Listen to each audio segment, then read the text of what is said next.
Okay, welcome to Mukuru Christian Church. I am Pastor Dave, and this is Good Friday. We are going to have a just short little service together, time to worship and talk about what does it mean that we would be together on Good Friday to celebrate what Jesus did on that cross. And as I really studied this this week and worshiped Him through this time, talked about this, thought through this, prayed through this, God really laid on one specific idea onto my heart. Something that I don't know that I had really thought about this a whole lot before, or taken this to heart so much, and it stuck out a lot into my mind and in my heart this week. And so I wanted to bring this to you guys just as something to represent to all of you. And so as you're at your homes, as you're just sitting around or at work or whatever it is,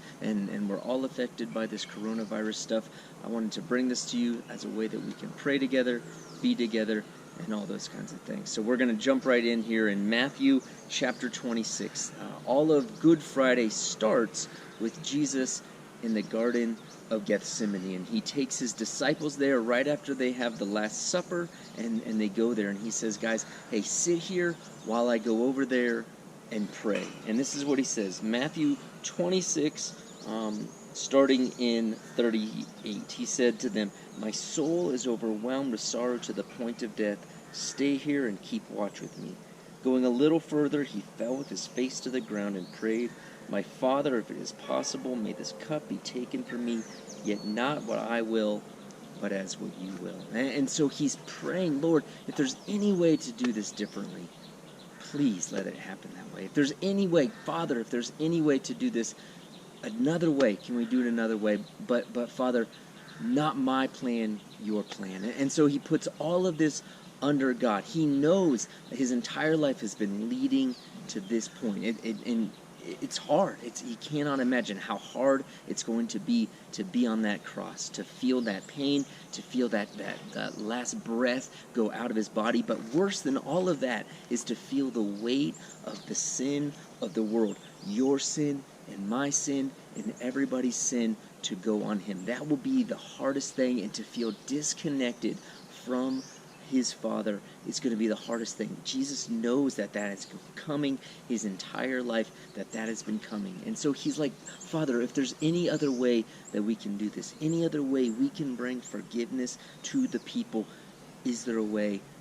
But I'm going to put my plan, my will under your will, Father. That's what I will do. I will put my will under your will, because he knows God has all power. Right after this, he gets arrested by the Jewish leaders. His disciples can't stay awake for him just to pray for him. The Jewish leaders come in and arrest him.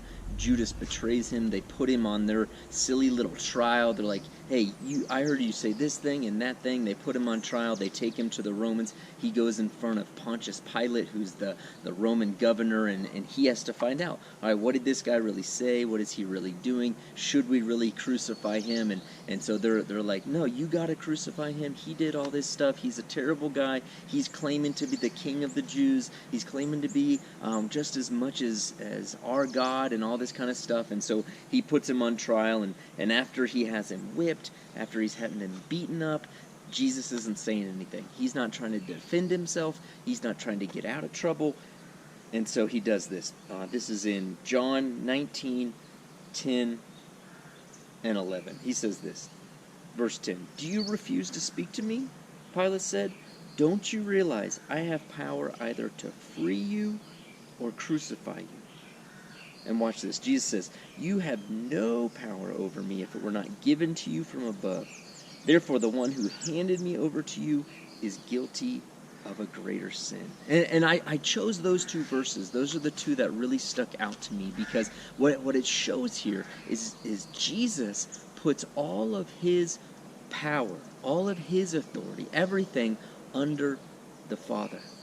And here we have Pilate, this guy that thinks he has all power. He comes from the Romans. He's been put here under a Roman authority to control the Jews. And he says, hey, you better start talking to me. I have the power to kill you. I have the power to free you. I have the power to put you in jail. I have all power to do whatever I want. The Jewish leaders thought that they had all power. They thought that they should be able to arrest Jesus, to kill Jesus, to give Jesus over to the Romans to be crucified. They could have just stoned Jesus or killed him another way privately, but they wanted to get him crucified. They thought they should have all power.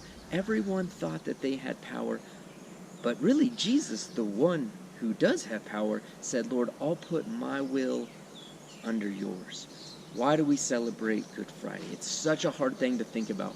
We know to celebrate Easter, Jesus was risen from the dead, but to celebrate this day, we're saying, Lord, you were willing to put your will under the Father's. You are willing to say, I will go to that cross, to be willing to die, to suffer the ultimate death, and to go through taking all of our sin on yourself so that we don't have to face that death, so that we don't have to face that separation from God, to feel that sin on our bodies. And he took that for us so that we don't have to take that on ourselves. And so we worship him for that. And now we can try to see from that, all right, Jesus, are we willing to have that same kind of prayer life?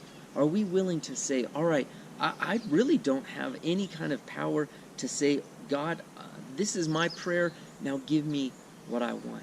Lord, these are the prayers that I have. All right, now I'm going to sit back and wait for you to answer my prayers. He asks us to pray for things. He tells us, yes, give me your prayer requests. But then what do we do next?